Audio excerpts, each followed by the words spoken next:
Взимам ви с мен в един съботен работен ден.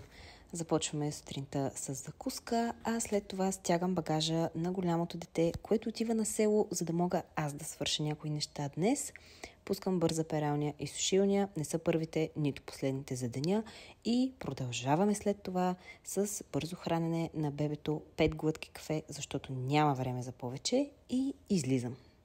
Първа и най-важна спирка е конт. Трябва да вземем звездата на днешния влог, планерите.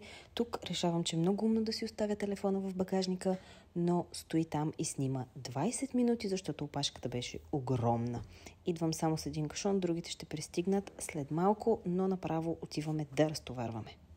Малките кашончета да не ви заблуждават, зверски тежат, а и днес вали, направих няколко курса докато ги донеса, но все пак имаме планерите, които чакахме толкова време. Показвам ви набързо, но можете да видите и прочетете повече за тях в социалните мрежи на самия планер. Продължавам и с другите задачки. Тук довършвам книжките, които ще бъдат част от подаръците за първите 50 абоната на новата платформа за психологическа самопомощ Себеоткривател. Връщам се вкъщи, за да нахраня бебето и да свърша още няколко неща. Опаковам част от подаръците за коледния календар. Още съм до никъде, а няма време.